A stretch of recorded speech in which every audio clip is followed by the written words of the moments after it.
말씀입니다. 우리 요한복음 5장 1절부터 9절까지의 말씀 우리 함께 한 목소리로 읽도록 하겠습니다. 시작.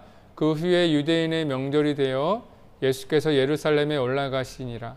예루살렘에 있는 양문 곁에 히브리 말로 베데스다라 하는 못이 있는데 거기 행각 5이 있고 그 안에 많은 병자, 맹인, 다리 저는 사람, 혈기 많은 사람들이 누워 물의 움직임을 기다리니 이는 천사가 가끔 못에 내려와 물을 움직이게 하는데 움직인 후에 먼저 들어가는 자는 어떤 병에 걸렸든지 낫게 되밀어라. 거기 38해 되는 병자가 있더라. 예수께서 그 누운 것을 보시고 병이 벌써 오래된 줄을 아시고 이르시되 내가 낫고자 하느냐. 병자가 대답하되 주여 물이 움직일 때에 나를 못에 넣어주는 사람이 없어 내가 가는 동안에 다른 사람이 먼저 내려가나이다. 예수께서 이르시되 일어나 내 자리를 들고 걸어가라 하시니 그 사람이 곧 나아서 자리를 들고 걸어가니라. 아멘. 2021년도 첫 주에 우리에게 허락하신 주님의 말씀이었습니다. 오늘은 아까 처음에 말씀드린 것처럼 신년주일로 함께 지키고 있는데요.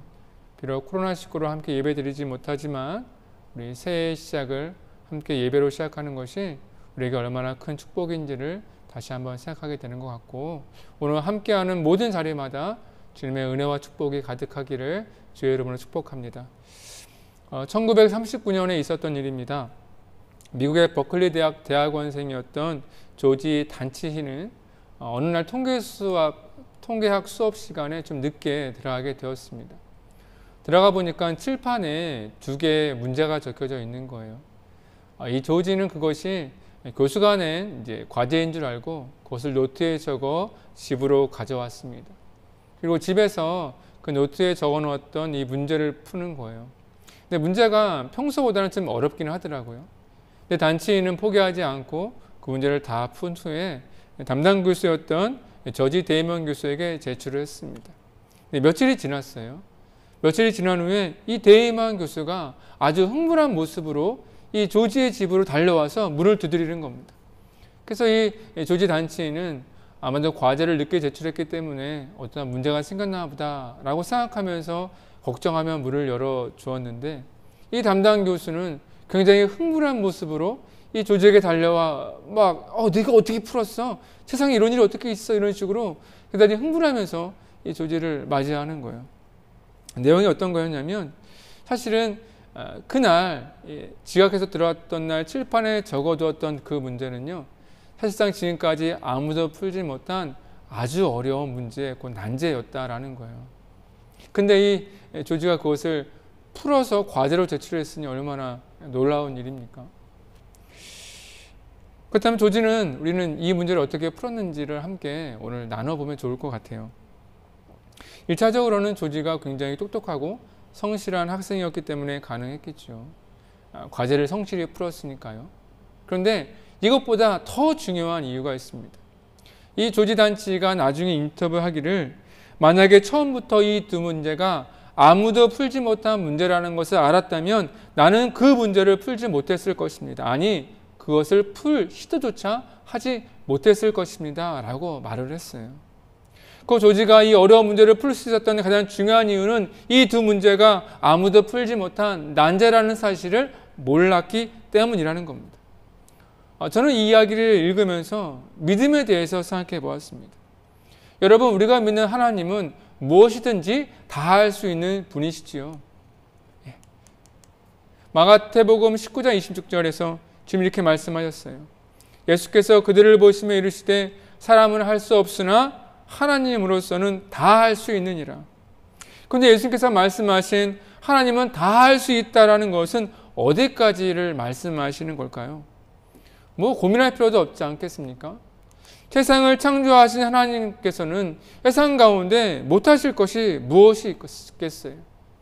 근데 여러분, 하나님이 세상을 창조하신 그 능력과 그 힘으로 지금도 여전히 여러분의 삶 가운데 은혜와 기적을 베푸시고 계심을 믿고 계십니까? 세상을 창조하신 그 놀라운 능력으로 지금 여러분의 삶을 붙들고 인도하고 계심을 믿습니까? 여러분의 삶은 하나님으로 인해 180도 바뀔 수 있다는 것을 여러분은 믿으십니까? 여러분의 어떠한 상황과 형편 가운데 있더라도 하나님으로 인해 그것이 역전될 수 있음을 여전히 믿고 계십니까? 저는 2021년도 성도 여러분과 교회와 세상 가운데 하나님의 은혜와 기적이 넘쳐나기를 기도하고 있습니다. 그렇게 될 줄 믿습니다. 그런데 중요한 것은 이러한 믿음이요, 사실상 우리의 상식과 지식과 경험을 넘어서는 것은 결코 쉽지 않다라는 것이 문제겠죠. 앞의 이야기를 잠깐만 다시 생각해 보겠습니다. 조지 단치인은 그 문제를 풀 수 있었는데 왜 다른 학생들은 그 문제를 풀지 못했을까? 아니, 풀 엄두조차 내지 못했을까요? 그것은 문제가 어려운과 쉬운가의 문제도 아니고 이 단치가 똑똑한가 그렇지 않은가의 문제도 아닙니다. 아무도 풀지 못한 문제라는 이 틀에 갇혀 있으면 그것을 풀 수 없고 그 틀이 없으면 그것을 풀 수 있다라는 거죠. 조지의 고백처럼 난제라는 사실을 알았다라면 문제를 풀 엄두조차 내지 못했겠지만 난제라는 사실을 몰랐었기 때문에 오히려 그 문제에 도전할 수 있었고 다른 학생들과는 전혀 다른 태도와 전혀 다른 자세로 그 문제에 접근할 수 있었다라는 거예요. 그런데 믿음이라는 것도 마찬가지입니다. 우리는 얼마든지 입술로는 하나님의 능력을 말할 수 있고 창조주 하나님을 고백하고 찬양할 수 있지만 그것이 실제적으로 우리 삶 가운데 영향력을 미치기 위해서는 우리도 반드시 깨야 되는 것, 반드시 벗겨내야 되는 것이 있다라는 거예요. 오늘 그것을 함께 나누려고 합니다. 그것이 벗겨져야지만 우리 가운데 은혜와 기적의 삶을 경험할 수가 있기 때문입니다. 우리 안에는 두 가지 지식이 있습니다. 하나는 하나님에 대한 지식이고 두 번째는 세상에 대한 지식입니다. 그렇다면 믿음이라는 것은 무엇이겠습니까? 하나님의 지식으로 세상을 살아가는 거죠. 하나님의 말씀으로 세상을 살아가는 것이 가장 지혜로운 것이고 가장 좋은 것이라고 여기며 살아가는 것이 믿음의 삶입니다. 그렇다면 반대는 무엇이겠습니까? 세상의 지식으로 세상을 살아가는 거예요. 보통 세상 사람들의 삶을 말하는 것이겠죠. 따라서 아무리 여러분이 하나님에 대한 지식을 많이 갖고 있다고 해도 세상의 지식으로 세상을 살아간다면 그것은 단지 하나님에 대한 지식을 여러분의 머릿속에 담아두고 사는 것에 불과하다는 거죠. 야고보 사도는 이렇게 말했습니다. 행함이 없는 믿음은 그 자체가 죽은 것이라. 그리고 20절에 탄식하며 말해요. 아하, 허탄한 사람아, 행함이 없는 믿음이 헛것인 줄을 알고자 하느냐. 무슨 말씀인가요? 하나님에 대한 지식이 아무리 많아도 그것을 단지 머릿속에만 담아두면 아무것도 아니라는 겁니다. 그것이 실제적으로 우리 삶 가운데 나타나야 한다라는 거예요. 그렇다면 우리 머릿속에 있는 하나님에 대한 지식이 어떻게 하면 삶 가운데 믿음의 삶으로 나타날 수 있을까? 그것이 중요한데 첫 번째가 우리의 경험과 상식의 틀에서 벗어나야지만 되는 거예요. 아무도 풀지 못한 난제라는 이 틀에서 갇혀 있으면 아무것도 풀지 못하는 것과 마찬가지로 신앙과 현실은 달라. 기적은 성경에나 일어날 수 있는 일이야. 하나님의 은혜와 기적은 특별한 교회, 특별한 성도, 어쩌면 특별한 목회자들에게만 일어나는 것이라는 이 틀에서 벗어나지 않는 한 우리에게는 하나님의 은혜와 기적을 경험하는 것은 실제로 어렵습니다. 왜냐하면 그 틀 안에 갇혀 있으면 우리의 삶 가운데 우리의 믿음을 실천하고 순종하는 것이 어려웠기 때문입니다. 그래서 많은 영성가들은 성도들에게 있는 믿음의 문제란 얼마나 많이 믿느냐, 크게 믿느냐의 문제보다 더 어려운 것은 우리가 지금까지 가지고 있는 이 그릇된 믿음, 잘못된 믿음, 이 틀을 벗어버리고 깨뜨리는 것이 더 어렵다고들 말합니다. 여러분, 우리 앞에 2021년도라는 칠판이 있다라고 상상을 해보세요. 거기에는 여러분이 앞으로 살아가면서 만나야 될 수많은 문제들이 적혀 있습니다. 어떤 문제들은 여러분이 풀 수 있는 작고 소소한 문제들도 있을 수 있겠지만 어떠한 문제들은요, 여러분이 도저히 풀 수 없는 이걸 어떻게 그런 어려운 문제들이 있을 수 있고, 또한 한편에 어떤 문제들은요, 지금까지 해결되지 않고 풀지 못한 난제와 같은 문제들이 있을 수도 있어요. 그렇다면 여러분들은 올해 그런 문제들을 어떻게 대하시겠습니까? 풀 수 있는 것들은 내가 풀며 살아가고, 어려운 문제들, 지금까지 풀지 못한 난제와 같은 아무도 해결되지 못한 그런 문제들은 그냥 그런 문제거니 하고 다시 한번 마음에 짊어지고 그렇게 또 한 해를 살아가시겠습니까? 저는 우리의 2021년도는 새로워지기를 축복합니다. 2021년도는요, 그냥 이렇게 시간이 지나서 오는 한 해가 아니라 주님께서 허락하신 새로운 해인 줄 믿으시기 바랍니다. 새로운 해에는 새로운 일을 행하실 거예요. 그래서 우리도요, 마음을 새롭게 하고 우리의 믿음을 새롭게 하고 우리의 모든 것을 새롭게 시작해야 돼요. 그래야지만 우리의 2021년도에 새로운 주님의 은혜와 기적이 가득할 수 있습니다. 저는 지금도 여전히 새벽에 이것을 위해 기도하고 있어요. 여러분 가운데 여러분의 상황과 형편이 역전되어지고 여러분의 삶 가운데 은혜와 기적이 넘쳐나기를 기도하고 있습니다. 왜냐하면 우리가 믿는 하나님은 능력의 하나님, 창조의 하나님, 은혜의 하나님, 기적의 하나님이기 때문입니다. 이 하나님의 역사가 우리 2021년도에 가득하기를 소망합니다.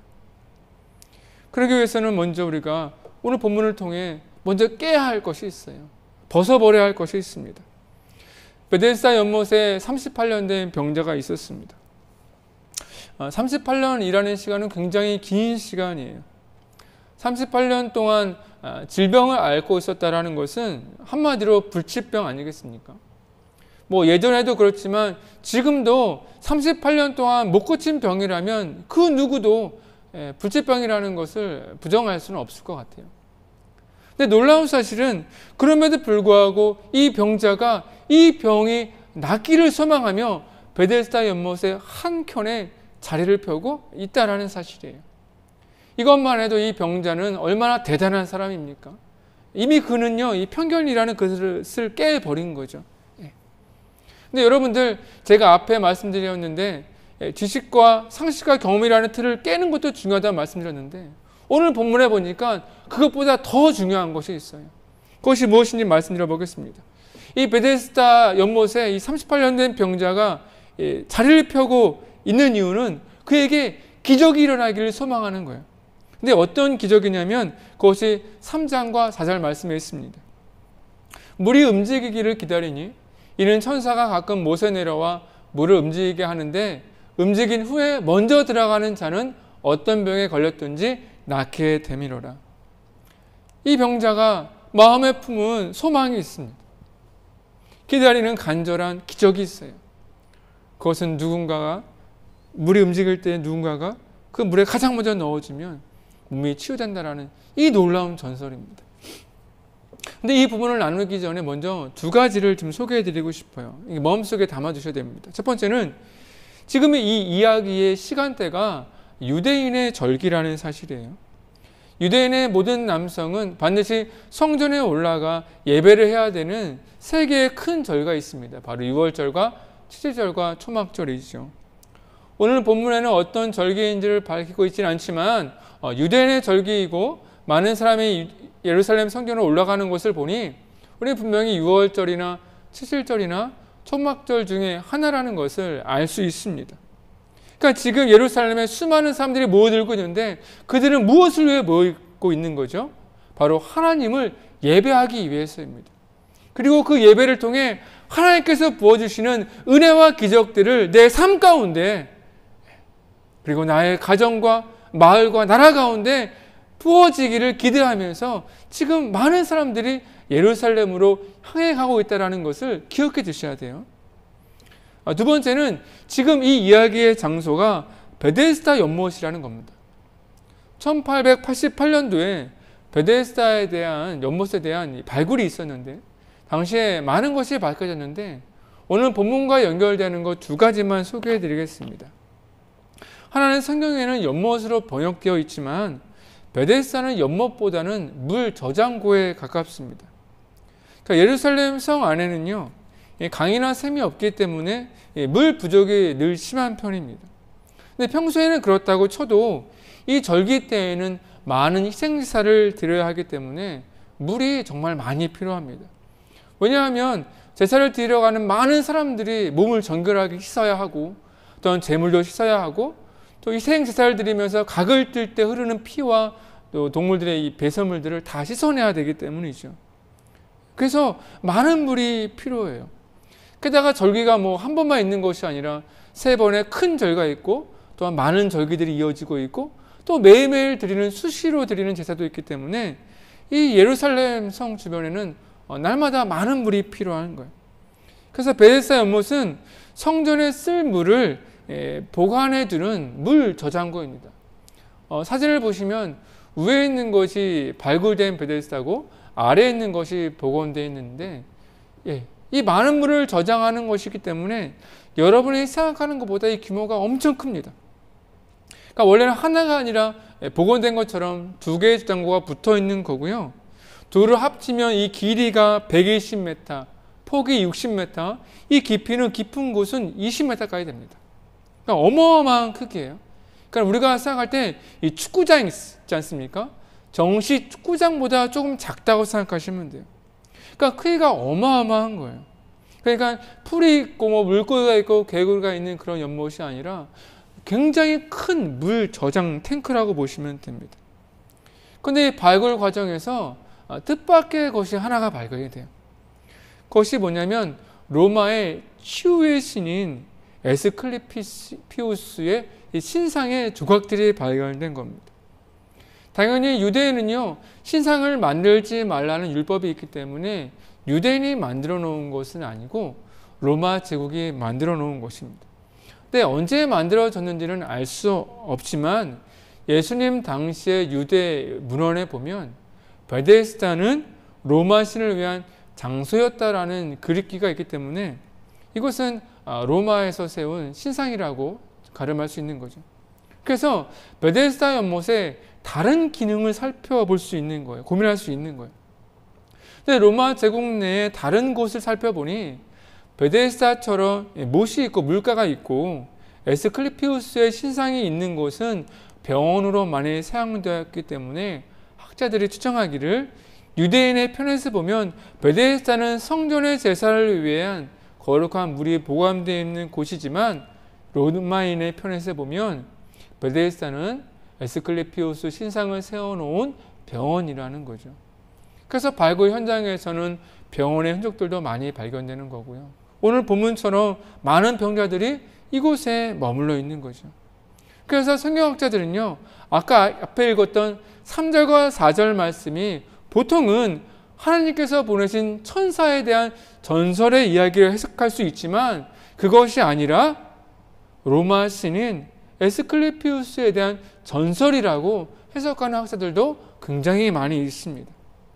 이렇게 정리해 보면 베데스다 연못은 굉장히 이상한 곳이에요. 생각해 보세요. 한쪽에서는 하나님께 바쳐질 제물을 싣고 성전에 필요한 물들을 길러 나르는 수많은 사람들이 있는 거예요. 예배를 위한 사람들. 하지만 반대편에서는 로마 제국의 치료의 신을 그 신의 기적을 기다리며 그곳에 머물러 있는 또 많은 사람들이 그곳에 있는 거예요. 이런 복잡한, 이런 난해한, 이런 혼동의 장소가 바로 베데스다 연못이었다라고 우리 추정할 수 있는 것이죠. 그렇다고 저는 이 38년 된 병자가 하나님을 완전히 버리고 로마의 신을 섬긴 사람이라고는 생각하지 않습니다. 그냥 본문을 자세히 보니까 38년 된 병자가 언제부터 또 얼마나 오래 이곳에 머물러 있는지를 기록하고 있지 않아요. 어쩌면 그는 37년 동안 열심히 하나님께 구하다가 어쩌면 올해 방법을 바꿔서 로마의 신에게 잠깐 기대할 수도 있는, 의지할 수도 있다고 우리는 충분히 상상할 수도 있기 때문이죠.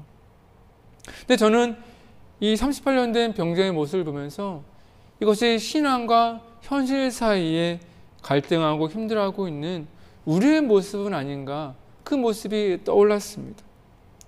성전 곁에는 있지만 성전에 소망을 두지 못하는 사람 말입니다. 성전 곁에 머물러 있지만 성전 안에는 머무를 수 없는 사람들. 바꿔 말하면 하나님 곁에 있지만 하나님께 소망을 두지 못하는 사람. 하나님 곁에 머물러 있지만 결코 하나님 안에서만 머물러 있을 수는 없는 사람. 신앙과 현실 속에서 마음은 하나님을 향해 있지만 이 몸은, 이 현실에 있는 이 몸은 어쩔 수 없이 현실을 따라갈 수밖에 없는, 그 가운데 고민하고 갈등하고 힘들어하고 있는 우리의 모습이 38년 된 병자의 모습은 아닌가, 그렇게 연상이 되더란 말입니다. 근데 오늘 말씀을 보면 예수님께서 이 병자를 주목해 보셨어요. 6절에 보니 그가 누운 것을 보시고 예수님께서 그에게 직접 다가가셨습니다. 저는 이것이 2021년도에 우리에게 주시는 복음의 말씀이라고 생각합니다. 예수님이 우리에게 다가오신다라는 거예요. 예수님을 믿으면 구원을 받는다라는 것은 구원의 하나의 내용이죠. 하지만 복음의 가장 중요한 중심은 예수님께서 우리에게 먼저 다가오신다는 겁니다. 마치 병자가 예수님을 구하지 않았는데 예수님께서 그 병자에게 먼저 다가가신 것처럼, 비록 그가 지금 하나님을 바라보지 않고 있지만 그럼에도 불구하고 예수님이 그에게 먼저 다가가 그를 만나셨던 것처럼 주님은 이 시간에도 우리에게 다가오고 계세요. 죄인인 우리에게, 현실에 찌들어 날마다 현실 가운데 넘어지고 고민하고 갈등하는 우리에게 오늘도 변함없이 주님께서 다가오신다는 것이 우리에게는 그 어떤 것보다 큰 복음, 복된 소식, 기쁜 소식 아니겠습니까? 오늘 그 주님과의 만남을 통해 우리의 인생이 변화될 줄 믿습니다. 은혜와 기적의 삶이 오늘 그 예수님과의 만남을 통해 새롭게 변화되고 문이 열리는 축복의 시간이 될 줄 믿습니다. 그러니까 오늘 이 말씀이 여러분의 말씀이 되었으면 좋겠어요. 오늘 병자에게 다가가신 예수님의 발걸음이 여러분을 향한 예수님의 발걸음임을 믿으시기 바랍니다. 오늘 그 주님 앞에 우리의 마음을 좀 열어드리는 거예요. 근데 오늘 본문에 보니까 특별한 것이 눈에 좀 띄었습니다. 예수님께서 그 누운 것을 보시고 그에게 다가가셨다라는 거죠.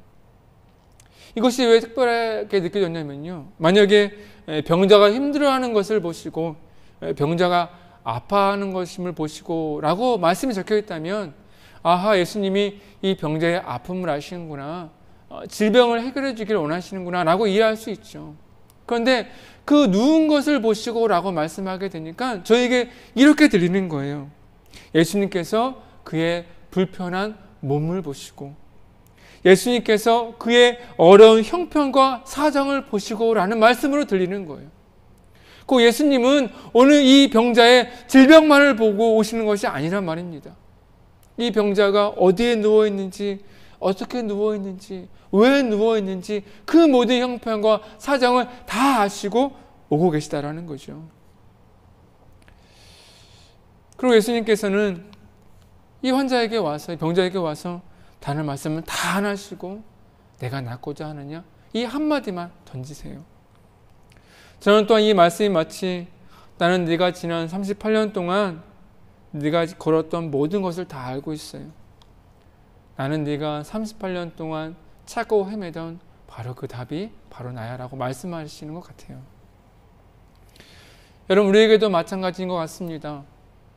예수님이 우리에게 오신다라는 것은 단지 우리를 보고만 오신다라는 것이 아니에요. 우리의 모든 형편과 모든 사정과 모든 어려움을 다 아시는 주님은 우리에게 답을 들고 오십니다. 이것을 믿으셔야 돼요. 그런데 이 병자가요, 아주 엉뚱한 대답을 합니다. 7절 말씀이에요.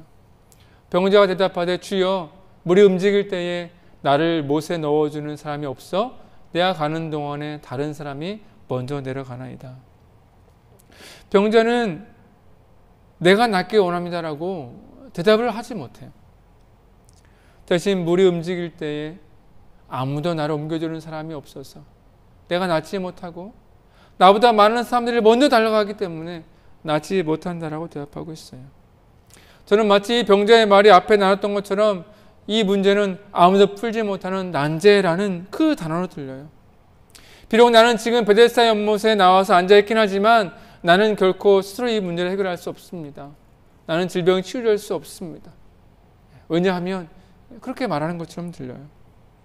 간절함은 있는데 이 현실의 틀을 깨지 못하는 거죠. 기적을 바라고 있지만 이 기적을 어디서 찾고 있나요? 이 기적을 현실의 틀 안에서 찾고 있어요. 그러니까 이 병자에게 기적이 일어나지 않는 거죠. 이 현실을 깨부셔야 돼요. 앞에 말씀드렸던 것처럼 우리는요, 벗어버려야 할 이 틀이 있어요. 깨버려야 할 틀이 있습니다. 우리 병자에게는 그것이 우리 현실의 문제. 나는 몸을 움직이지 못하고 수많은 사람이 달려가고, 여러분에게는 어떤 믿음의 틀이 있고 현실의 문제가 있습니까? 오늘 그것이 깨지기를 소망합니다. 예수님께서 이 병자의 이 현실의 틀을 깨는 말씀을 해주세요. 8절 말씀입니다. 예수께서 이르시되 일어나 내 자리를 들고 걸어가라 하시니. 여러분, 이 말씀이 명령을 하는 것을 반드시 잘 보셔야 됩니다. 여러분, 명령이라는 것이 무엇입니까? 권한이 나에게 있는 것이 아니라 명령을 한 사람에게 권한이 있다는 것이죠. 내가 내 인생의 키를 들고 있는 것이 아니라 예수님께 내 인생의 키를 맡기는 것이 이 명령어에 담겨져 있는 거예요. 병자는 38년의 긴 시간 동안의 병을 알아오면서 자신이 인생의 답을 가지고 있었고 자기 자신이 인생의 키를 들고 있었어요. 자기 자신이 베세스다 연못에 나와 앉아 있었고 자기 자신이 방법과 답을 가지고 있단 말이에요. 예수님이 이 명령을 통해 그것이 바뀌는 거예요. 이 병자의 인생의 키가 예수님 앞에 넘어가는 순간입니다. 예수님이 이 병자의 인생의 주관자가 되어주시는 거예요. 이 38년 된 병자가 예수님의 이 말씀을 마음속에 붙들고 자리를 들고 일어나는 순간 그에게 기적이 일어나는 거예요. 예수님의 말씀이 자신의 인생의 키로, 예수님을 자신의 인생의 주관자로 영접하는 순간 이 놀라운 기적의 역사가 일어나는 거예요. 여러분, 우리에게도 마찬가지입니다. 우리가 은혜와 기적을 바라지만 왜 그것이 우리 가운데 일어나지 않느냐 할까? 잘 생각해 보세요. 우리 인생의 키를 누가 쥐고 있습니까? 우리 인생의 주관자가 누구입니까? 우리는 입술로는 주님이시지요. 주님께서 돌보신다라고 말하고 있지만 혹시 내가 내 인생의 키를 들고 있는 채 주님을 입술로만 고백하고 있지 않습니까? 주님의 말씀을 내가 반드시 따라야 하는 내 인생의 명령으로, 내 인생의 사명으로 받아들이는 그 순간 우리의 인생이 바뀌는 거예요. 여러분, 우리의 삶 가운데 언제 은혜와 기적이 나타납니까? 우리의 인생의 길을 주님께 맡길 때예요. 예수님은 우리 인생의 답 중에 하나라고 여기는 것이 아니라 예수님께 순종하며 나아갈 때에 우리는 그 안에서 인생의 답을 찾을 수가 있는 거예요. 다시 한번 반복해 말씀드리겠습니다. 내 인생의 수많은 문제들 중에 답 중에 하나가 예수님이 아니라 내가 예수님의 삶 가운데 순종하며 나아갈 때에 그 인생의 문제들의 답을 발견할 수 있는 거예요. 어디에서? 예수님 안에서요. 말씀을 정리하겠습니다. 여러분, 다시 한번 2021년도에 여러분 삶 가운데 주님의 은혜와 기적이 넘쳐나기를, 가득하기를 축원합니다. 그러려면 세 가지를 반드시 기억하셔야 됩니다. 첫 번째는 여러분의 잘못된 믿음, 이 인생의 틀, 이 현실의 틀을 내려놓으셔야 돼요. 신앙과 현실은 달라. 기적은 성경에나 일어날 수 있는 일이야. 하나님의 은혜와 기적은 특별한 교회, 특별한 성도, 특별한 목회자에게만 일어나는 거야. 이 틀을 내려놓으셔야 돼요. 오늘 예수님은 여러분에게 다가오고 계세요. 두 번째는 여러분의 인생의 답은 예수님께 있음을 인정하시고 그 안에서 찾으시기 바랍니다. 우리의 지식과 경험과 상식이 아니에요. 예수님은 우리의 모든 것을 다 알고 계십니다. 우리의 상황과 형편과 사정을 가장 잘 알고 계시는 분이 예수님이시고 그 예수님 안에 해답이 있어요. 세 번째는 여기서 멈추면 안 됩니다. 여러분의 인생의 키를 주님 앞에 맡기셔야 돼요. 인생의 키를 맡긴다라는 것은 굉장히 험악한 이야기가 아닙니다. 이 병자 이야기처럼 예수의 말씀에 순종해 보는 거예요. 우리 2021년도에 또 많은 예배를 드리고 많은 기도를 하고 많은 말씀을 듣고 많은 말씀을 읽게 될 텐데 그 가운데 주시는 마음이 있다면 예수님의 명령으로 여기고 그 말씀에 순종해 보는 거예요. 그 순종을 통해 놀라운 은혜와 기적이 나타나기 시작하는 거예요. 이 세 가지만 잘 기억하십시오. 이 세 가지만 마음에 품고 살아도 2021년도는 분명히 바뀌게 될 줄 믿습니다. 주님의 놀라운 기적, 주님의 놀라운 은혜가 우리 가운데 넘치게 될 거예요. 말씀을 준비하면서 찬양이 제 마음을 두들겼습니다. 바로 십자가 그 사랑이라는 찬양이에요. 저는 38년 된 병자 이야기를 묵상하면서 제가 지금까지 얼마나 신앙생활을 해왔나를 계산해 보니까 올해가 딱 30년 된 해더라고요. 30년 동안 얼마나 주님과 가깝게 지냈나, 언제가 가장 좋았나 떠올려 보니까 또 그런 해가 얼마나 됐나 헤아려 보니까 그렇게 많지 않았던 것 같아요. 30년 매해마다 첫 해마다 느꼈던 것은 내가 너무 예수님을 떠나 있었나 보다. 내가 너무 예수님 앞에 잘못되게 살았나 보다.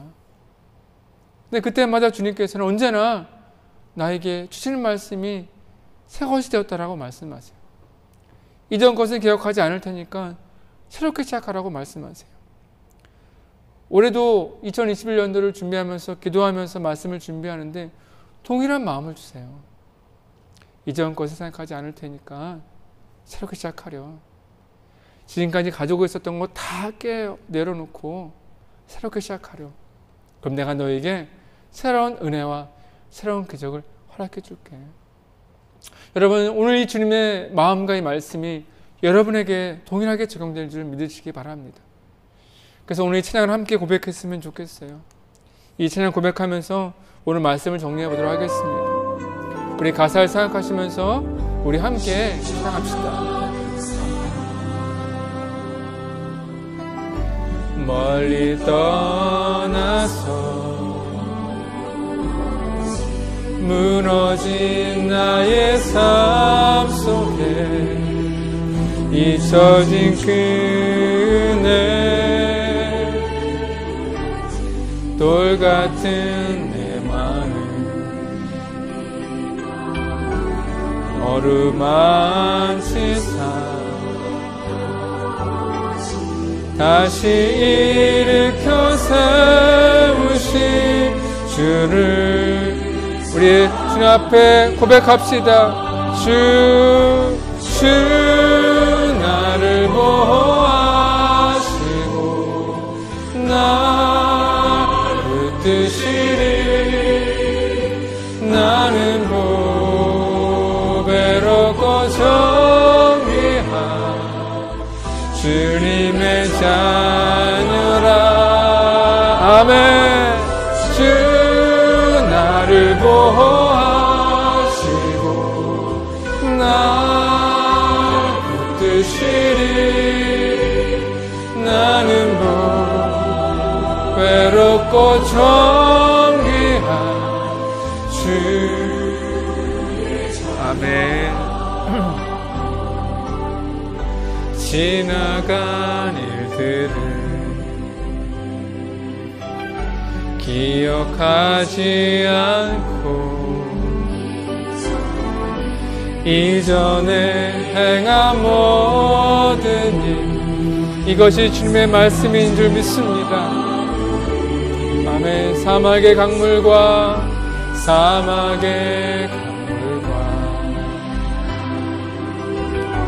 길을 내시는 주 내 안에 새 일 행하실 주만 우리 주님을 찬양합시다. 주 너를 보호하시고 널 붙드시리 너를 보배롭고 정귀한 주님의 자녀라. 아멘. 주 너를 보호하시고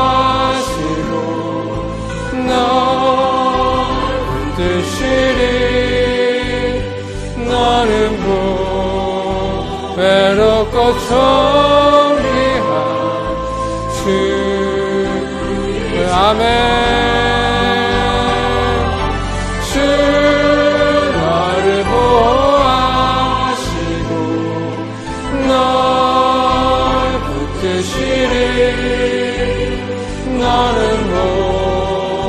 외롭고 존귀한 주님의 자. 아멘. 주 너를 보호하시고 널 붙드시리. 너는 외롭고 존귀한 주의 자녀라. 아멘.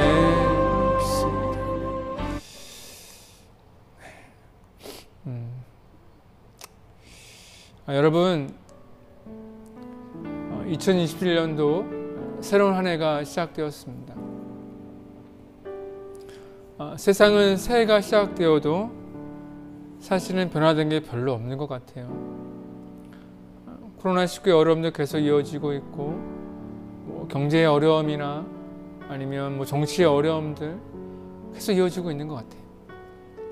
근데 여러분, 세상은 그대로 한 해가 더 그냥 연장된 것 같지만 우리 영적인 세계는 새롭게 되었음을 믿으시기 바랍니다. 예수님은 주님의 이 찬양의 고백처럼 새롭게 되었다고 선포해 주시고, 이전 것은 다 지나갔으니 신날이 되었다고, 새 은혜와 새 기적이 일어나게 될 것임을 말씀해 주고 있고 선해 주고 있습니다. 이 은혜를 우리가 누리기 위해서 여러분이 새로워져야 됩니다.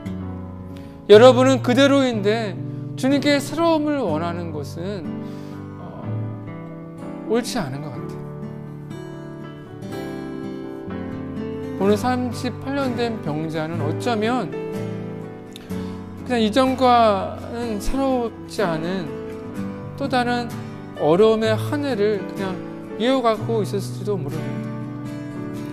그가 베데스다 연못에 자리를 펴고 있지만 기대와 소망 가운데 자리를 핀 것이 아니라 그냥 그렇게 해왔으니까 무슨 일이 일어나겠지라는 그런 부정적인 소망, 기대가 없는 소망일 수도 있어요.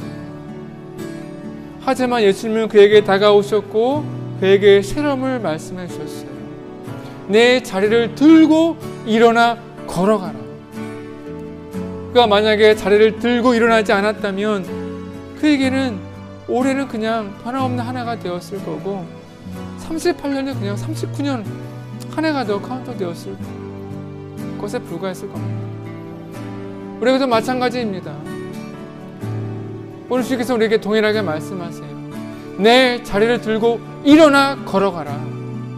우리가 이 말씀에 반응하여 순종한다면 우리에게는요 오늘 한 해가 새로운 한 해가 될 줄 믿습니다.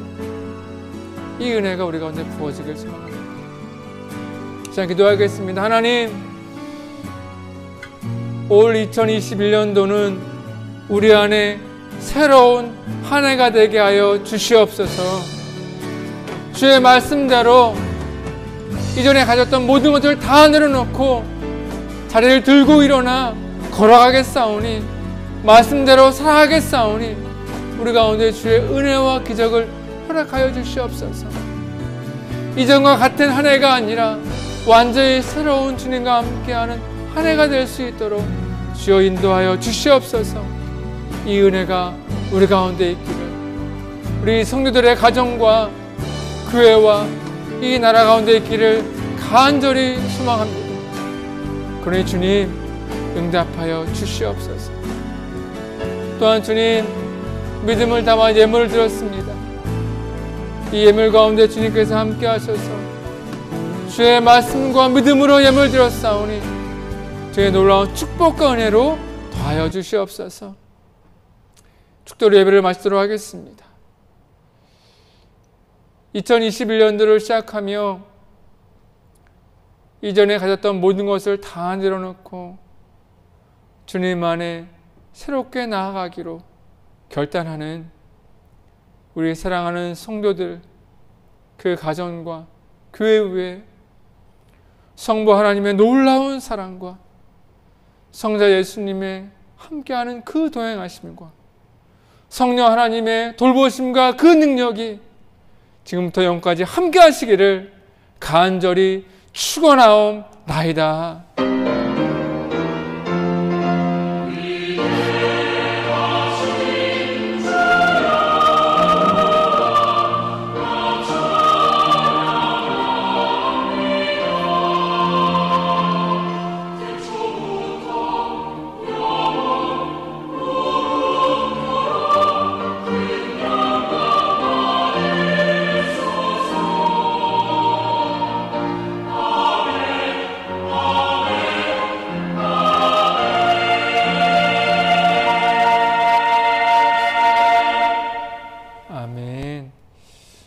여러분 예배를 마쳤습니다. 새해 복 많이 받으시고요. 올 한 해는 여러분의 생활과 가정과 모든 영역에서 하나님의 은혜가 넘쳐나고 하나님의 놀라운 기적이 일어나기를 축복합니다. 그런 한 해가 되기 위해서 우리 모두 함께 기도하며 함께 섬기며 돕는 우리 함께 얻는 교회가 되었으면 좋겠고요. 오늘 예배 참석하신 여러분 모두에게도 동일한 은혜가 있기를 간절히 축원합니다. 수고하셨고요. 우리 다음 주에도 우리 온라인 예배로 함께 만나도록 하겠습니다. 감사합니다.